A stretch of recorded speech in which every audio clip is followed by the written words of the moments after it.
തൃശൂരിൽ പട്ടാപ്പകൽ വൻ സ്വർണ്ണ കവർച്ച. സ്വർണ്ണ വ്യാപാരിയും സുഹൃത്തിനെയും ആക്രമിച്ച് 2.5 കിലോ സ്വർണ്ണമാണ് കവർന്നത്. കോയമ്പത്തൂരിൽ നിന്നും കാറിൽ കൊണ്ടുവരികയായിരുന്ന സ്വർണ്ണാഭരണങ്ങളാണ് 3 കാറുകളിലായി പിന്തുടർന്നെത്തിയ സംഘം കവർന്നത്. തീർന്നില്ല, കാറിലുള്ളവരെ ചുറ്റിക കൊണ്ട് മർദ്ദിച്ച് അവരെ കാറിൽ നിന്ന് ഉപേക്ഷിച്ച് ഈ മർദ്ദനമേറ്റവർ കൊണ്ടുവന്ന അല്ലെങ്കിൽ അവർ സഞ്ചരിച്ച കാറും കൊണ്ടാണ് ഈ മോഷ്ടാക്കൾ പോയത്. ഈ കാർ ഇപ്പോൾ കണ്ടെത്തിയിട്ടുണ്ട്. ആ ദൃശ്യങ്ങളാണ് പ്രേക്ഷകർ കാണുന്നത്. സൂരജ് സജി തൃശ്ശൂരിൽ നിന്ന് വാർത്തയുടെ വിശദാംശങ്ങളുമായി ചേരുന്നു. സൂരജ്, സിനിമാ സ്റ്റൈൽ കവർച്ച എന്നൊക്കെ പറഞ്ഞാൽ അതല്പം പോലും കൂടുതലല്ല. കാരണം അത്രത്തോളം കൃത്യമായി ആസൂത്രിതമായി 3 കാറുകളായി സ്വർണം കൊണ്ടുവരുന്നു എന്ന് അറിയുന്ന സംഘം 3 കാറുകളായി പിന്തുടർന്നു വരുന്നു, സ്വർണം കവരുന്നു, കാറും എടുത്തു പോകുന്നു, ഒടുക്കം കാറ് കിട്ടുന്നു. കാറ് കിട്ടിയ ഇനി പ്രതികളെക്കുറിച്ച് എന്തെങ്കിലും വിവരം ഈ ഘട്ടത്തിൽ ലഭ്യമാണോ? വിവരങ്ങൾ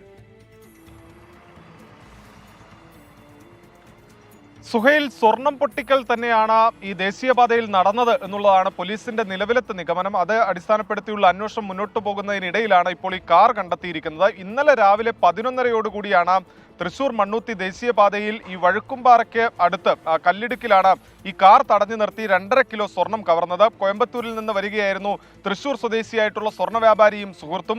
ഇതിനിടയിൽ കല്ലിടുക്കിൽ വെച്ച് ഇവരുടെ കാർ 3 വാഹനങ്ങളിലെത്തിയ ആളുകൾ തടയുന്നു. മുഖംമൂടി ധരിച്ച സംഘം ഈ കാറിനകത്തേക്ക് അതിക്രമിച്ചു കയറുന്നു. ചുറ്റിക കൊണ്ട് ഇവരെ തലക്കടിക്കുന്നു, കൈക്കോടാലി കൊണ്ട് വെട്ടിപ്പരിക്കേൽപ്പിക്കുമെന്ന് ഭീഷണിപ്പെടുത്തുകയും ചെയ്യുന്നു.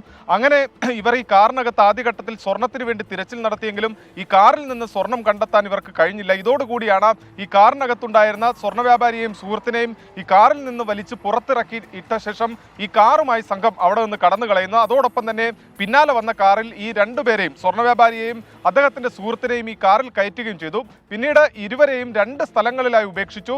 ഈ പാലിയക്കരയ്ക്കും അതുപോലെ തന്നെ പാലിയക്കരയ്ക്ക് മുൻപ് പുത്തൂരിലും ഇവരെ ഉപേക്ഷിച്ചു. ഇതിന് സമീപത്ത് നിന്നാണ് ഇപ്പോൾ ഈ കാർ കണ്ടെത്തിയിരിക്കുന്നത്. പുത്തൂരിലെ ഒരു സ്വകാര്യ വർക്ക്ഷോപ്പിന് സമീപത്ത് നിന്നാണ് ഇവരുടേതായ സ്വിഫ്റ്റ് കാർ ഇപ്പോൾ കണ്ടെത്തിയിരിക്കുന്നത്. പക്ഷേ ഈ ദൃശ്യങ്ങൾ പുറത്തു വന്ന പശ്ചാത്തലത്തിൽ പോലീസ് ഇവർ സഞ്ചരിച്ചിരുന്ന, അതായത് പ്രതികൾ സഞ്ചരിച്ചിരുന്ന കാറിനെ കുറിച്ച് വിശദമായ അന്വേഷണം നടത്തി. പക്ഷേ ആ 3 വാഹനങ്ങളുടെയും നമ്പർ പ്ലേറ്റ് വ്യാജമാണ് എന്നുള്ളതാണ് നിലവിൽ പോലീസിന് ലഭിച്ചിരിക്കുന്ന വിവരം. ഇതിന്റെ അടിസ്ഥാനത്തിൽ തന്നെ ഇനി ഈ ദൃശ്യങ്ങൾ ഊന്നിക്കൊണ്ട് തന്നെയാണ് അന്വേഷണം നടത്തുന്നത്.